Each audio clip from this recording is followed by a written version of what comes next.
طیبہ طاہرہ خاتون جنت پاک نے اپنے بابا سے کہا بابا امی کچھ کہہ رہی تھی، کیا کہہ رہی تھی؟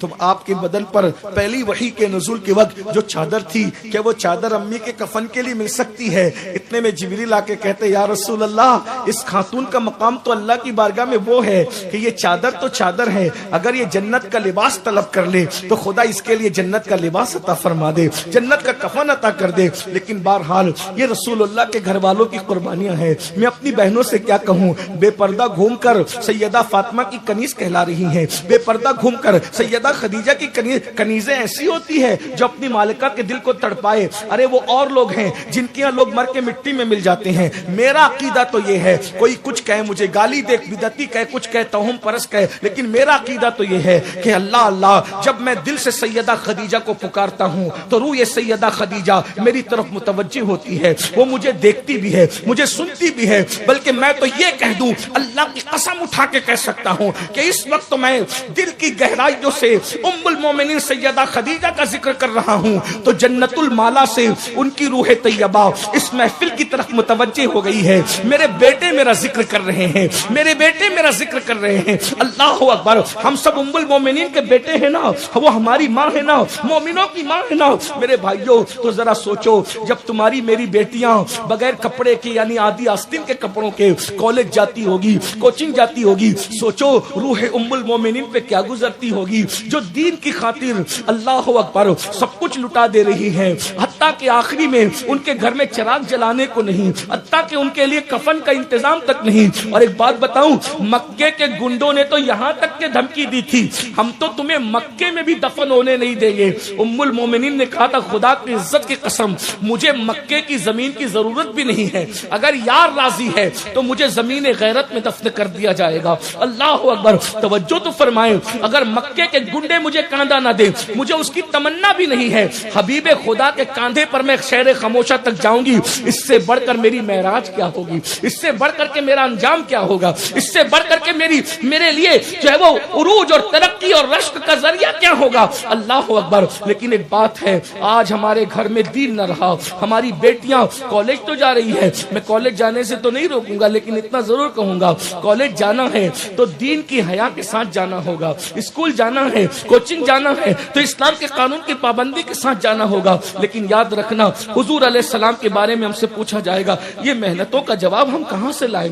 میں تو یہی کہتا ہوں، ایک بات بتاؤں، علماء موجود ہے، غلطی کروں تو اصلاح کریں، معاف نہ کرے تب تک خدا معاف نہ کرے تو خیر البشر کی جو حق تلفیاں کر رہے ہو، ان کی بھوک کو بلا رہے ہو، ان کی محنتوں کو بلا رہے ہو، ان کی کوششوں کو بلا رہے ہو، جس نے سب کچھ تج دیا تھا دین کے لیے، اپنا گھر چھوڑ کر دار ارقم میں رہے، اپنا گھر چھوڑ کر ہم جلسے میں 3 گھنٹے بیٹھتے ہیں تو ہماری پیٹھ درد کرتی ہے، ہم لوگ تو گدوں پر بھی بار بار پہلو بدلتے ہیں۔ جس کو خود کا گھر چھوڑ کر دار ارقم میں جانا پڑا، جس کو خود کا وطن چھوڑ کر مدینہ منورہ آباد کرنا ہوا، ذرا غور تو کریں اس رسول کی محنتوں کا ہم نے کیا صلہ دیا۔ بس محبت کا نام ہے، جو ہے وہ شہد کا نام لینے سے کوئی منہ میٹھا نہیں ہو جاتا، لڈو کہنے سے کوئی منہ میٹھا نہیں ہوتا۔ تو آئیے ذرا اب ہم حضور کی طرف چلتے ہیں کہ اللہ کے رسول کی زندگی کا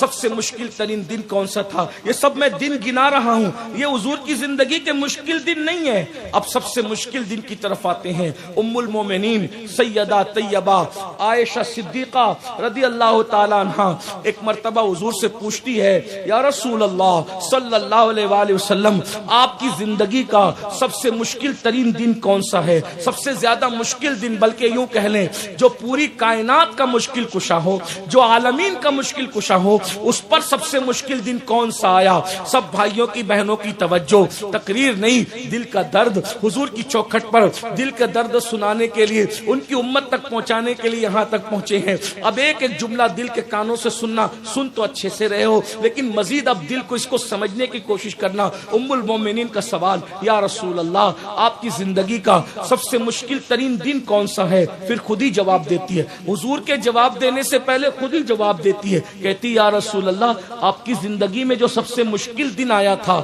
وہ احد کا دن تھا نا، وہ احد کا دن تھا نا۔ خود ہی کہتی ہے، کیوں؟ کیونکہ احد کے دن کو وہ دیکھ چکی تھی۔ اب احد کے دن کی ایک ہلکی سی جھلک سنیں. احد کا دن 70 صحابہ کی شہادت کا دن.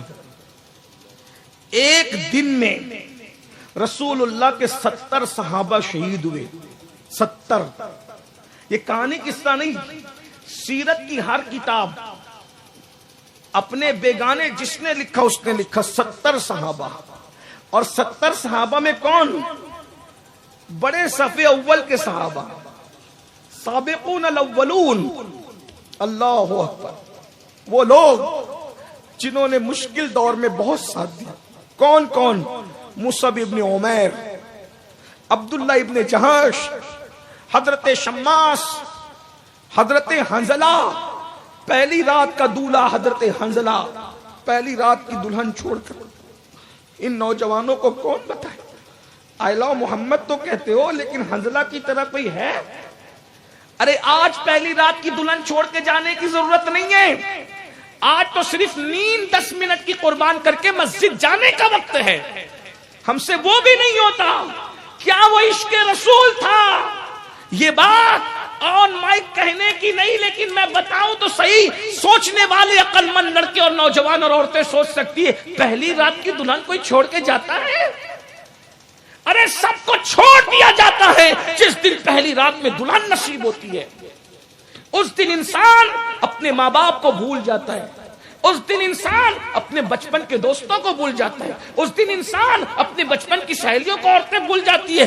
وہ دن زندگی کا سب سے خوبصورت ترین دن ہوتا ہے. وہ لمحہ زندگی کا سب سے خوبصورت لمحہ ہوتا ہے جب دو اجنبی دل وصال کی لذتیں اٹھا رہے ہوتے ہیں. مگر کیا عشق مصطفیٰ تھا. لیکن آگے بڑھتے ہوئے میں شہادت حضرت حنزلہ نہیں پڑھ رہا ہوں، آگے بڑھتے ہوئے ایک جملہ کہہ دوں. جب کوئی اس طرح کا عشق کرتا ہے